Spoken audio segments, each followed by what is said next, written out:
Friday, September 18th, 1925, Arkham, Massachusetts. It is the end of a long and abnormally hot summer. The first hints of autumn beckon, but a heavy heat persists, relentless. A silent, unspoken anger grips the town. Tempers are short, and in the last week alone there have been numerous reports of townspeople coming to heated, violent blows with one another over simple misunderstandings. And now, a call from James Hankerson. He claims to have found a dismembered body in his barn. Blaming the weather would be too easy. There is something wrong with this town, and not a whole lot this old soothsayer can do to stop the slide. My auguries indicate a small group of investigators will soon take note of these strange happenings and set forth to make them right.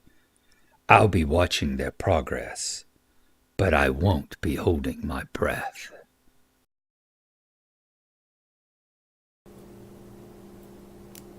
Hello everyone, welcome to part 1 of our playthrough of the Arkham Horror Night of the Zealot campaign, the core campaign that comes in the base starter box.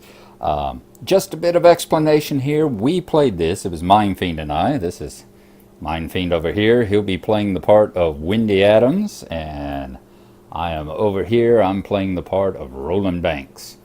We played this on Tabletop Sim, and I just wanted to play at least the first one here, out here on the real live map with the real live materials and everything, to give y'all just let y'all see what the game is like and the pieces are like and all. I may continue doing this for the other ones or not, but having said that, there are a few things that have changed a bit. Number one, the deck up here, this is the encounter deck that whenever the mythos phase happens, you draw the cards off the top and it tells you what horrible, evil things are happening in the game.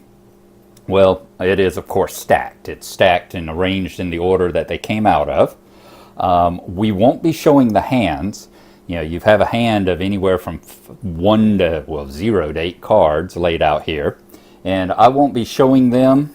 For instance, here's Roland's starting hand right here, as you see. I won't be showing them because there's no real place to lay them out, and you couldn't see Mindfiends anyway. The way the game works, you're supposed to keep the hands, it's kind of, they want you to kind of role play it. So you're supposed to keep the hands secret and hidden from each other, so you don't really know. You know, you get an idea of what each person carries on them, but you don't have you know what could be in their deck, but you don't know exactly how they built their deck. So you wouldn't be able to see Mindfiend's hand anyway. But I will lay the cards out here on the table as they get played. The other thing is, as you see right over here, here are the Chaos tokens. These are the ones that you draw out of the Chaos bag and do as a that's in lieu of rolling dice.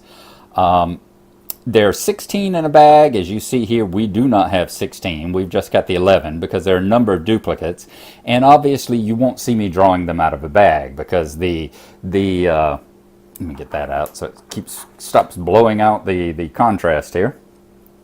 Actually, that helped improve the contrast, didn't it? So it keeps from on Tabletop Sim we drew them out randomly, but here in the actual game, in the replay, of course I won't be drawing them out, but I will be pulling them over here and show you what we drew out of the bag, which we did do legitimately and randomly in the actual game. So there you go. We will get this going now. I hope it goes well, and if it does, we may continue doing this kind of format in the future as well. So we'll see you just a little bit here.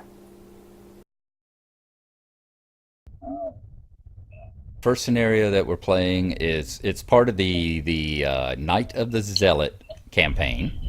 Right. There are 3 adventures in the Night of the Zealot, and the first adventure is called The Gathering.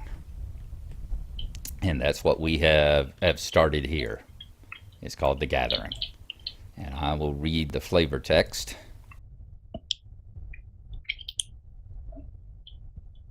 You and your partners have been investigating strange events taking place in your home city of Arkham, Massachusetts.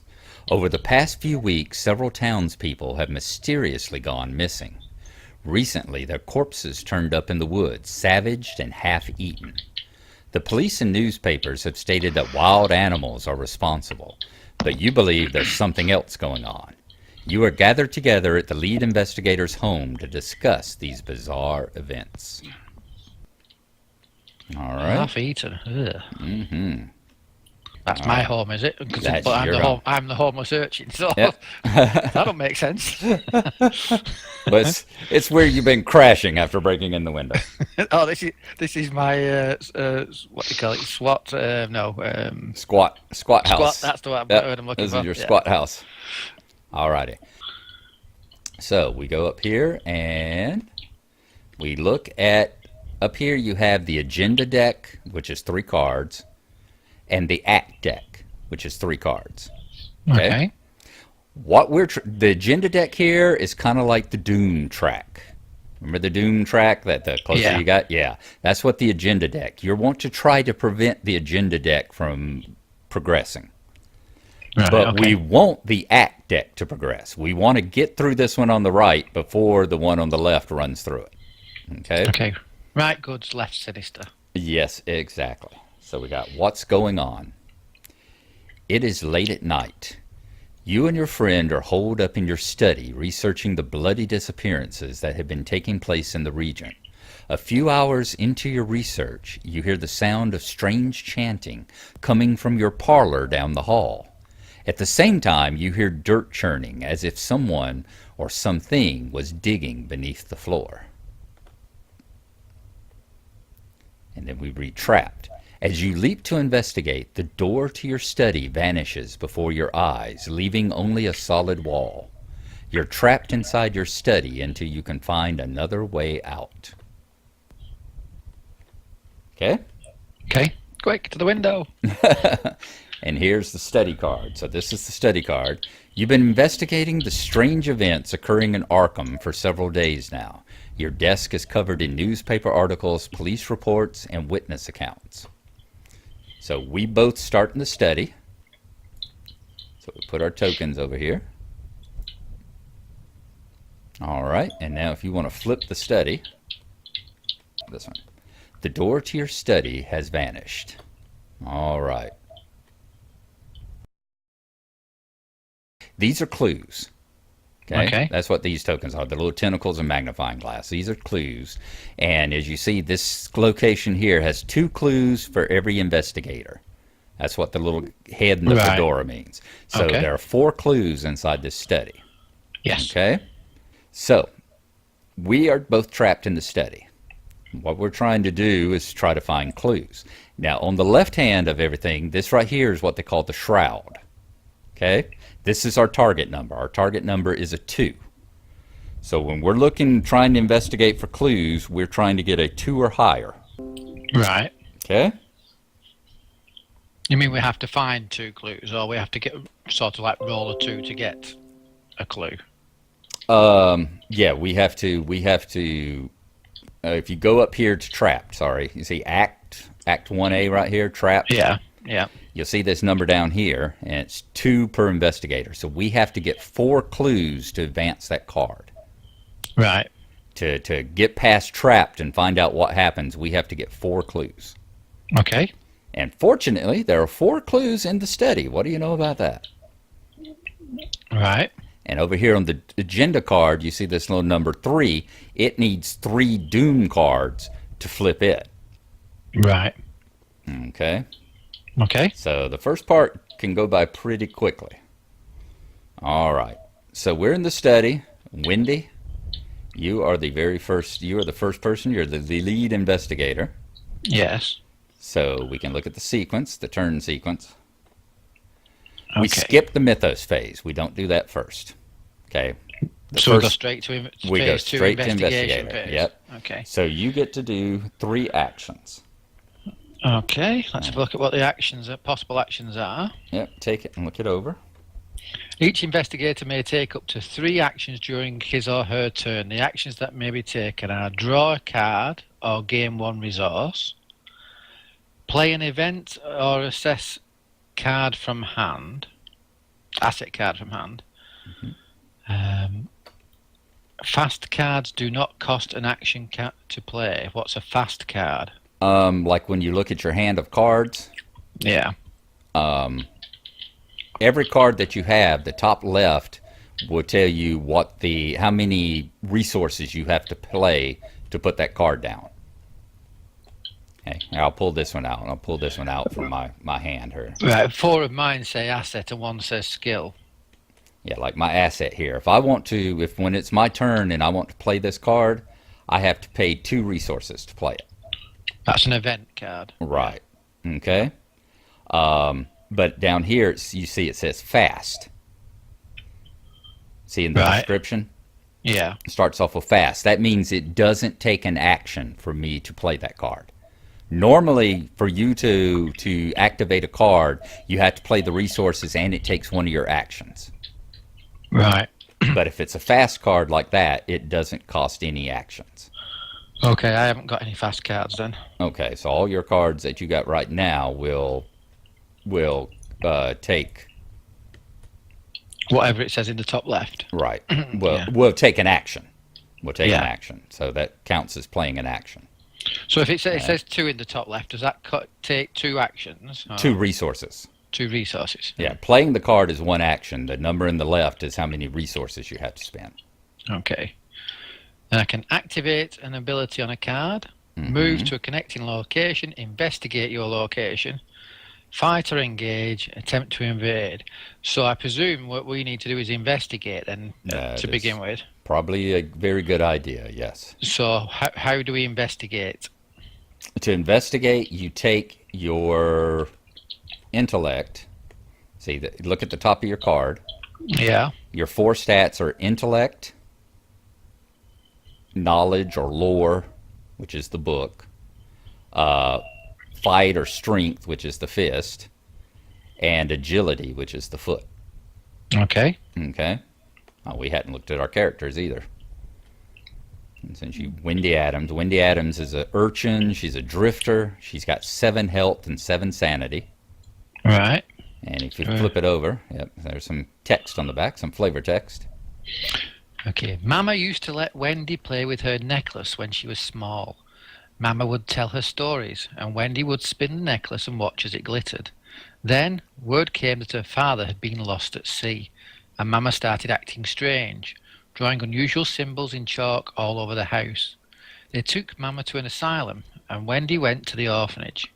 Before they took her away, Mama gave her the necklace to protect her. Wendy stayed in the orphanage for several years before running away, deciding that she could take better care of herself on her own. She is the urchin. She is the urchin, yep. Okay. I said, you see your skills across the top. Those are your hit points and your sanity. And then you see your special things. When you reveal a chaos token, you can choose and discard 1 card from your hand. In other words, whenever you're doing a test and you have to draw one of the chaos tokens out of here, if you don't like what it says, you can discard one of the cards in your hand and throw it away and draw another one. That's going to be quite interesting. It's a bit complicated to get it going, but once you understand it, yeah, once you play around, you'll understand it. I'm Roland Banks. I'm the Fed. Okay? Everything by the book, every I dotted, every T crossed. It had worked until now. I have a 9 health and a 5 sanity. It says, Roland had always taken comfort in procedure and rules. As an agent in the Bureau, he was relieved to have the guidelines to follow in any given situation. But lately, his federal agent's handbook had been entirely unhelpful given the cases he'd been assigned. Try as he might, Roland could find no mention of what to do when confronted with strange creatures, gates through time and space, or magic spells.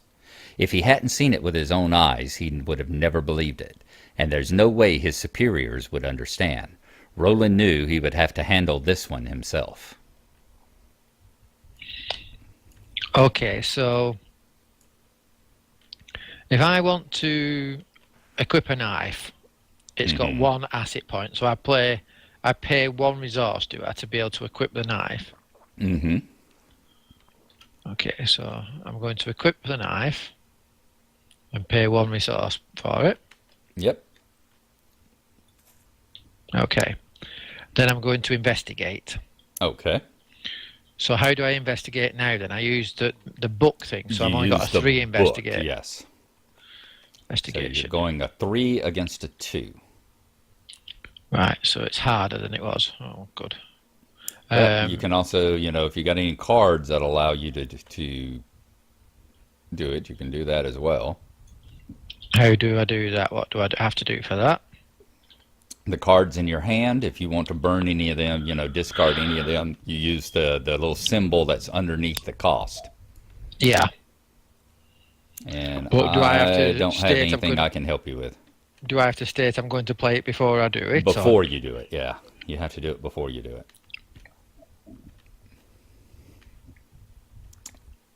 But you also have your special ability is the fact, you can, when you draw a chaos token, if you don't like it, you can discard one out of your hand and draw again.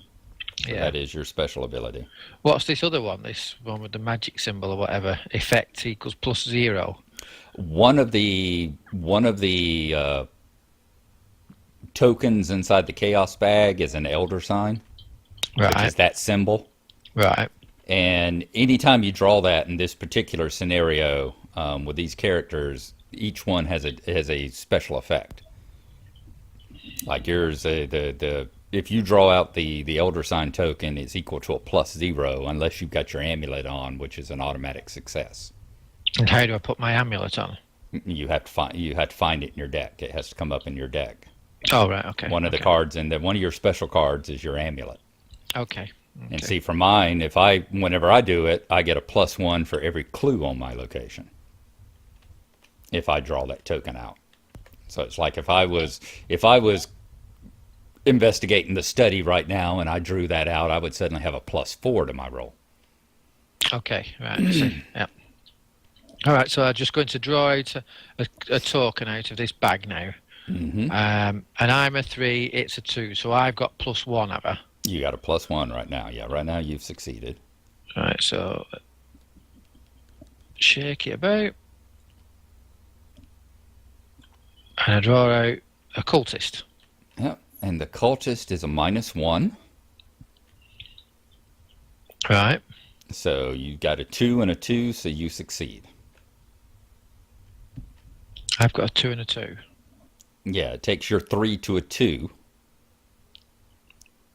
and your Right. 2 is equal to the card's 2, so you succeed. Oh, as long as you're equal to or more, then It you has to be equal succeed. to or more, yeah. Okay. And the thing about the cultist in this game, it counts as a -1, but if you fail, you take a sanity token. You take a horror. Okay. So I get a You a get a clue clue. then. Yep. Oh, get a clue. Okay.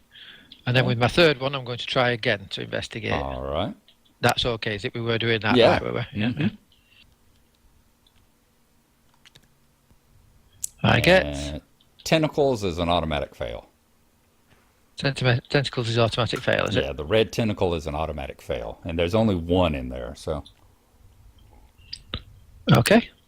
And what happens when I fail then? Nothing. nothing. You Okay. just didn't get the clues all. Okie dokie. Okay. All right. So now you flip your character, and your turn is over, and my turn. I think you have a very wise plan there, so I am going to spend one resource, and I'm going to equip a knife.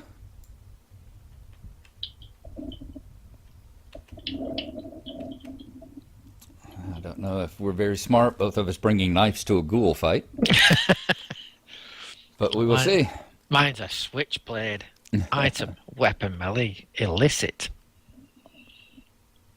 Okay.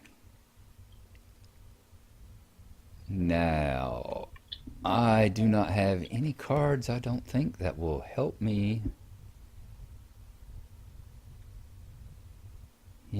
I have nothing that's going to help me with my rolls, so I will just investigate twice.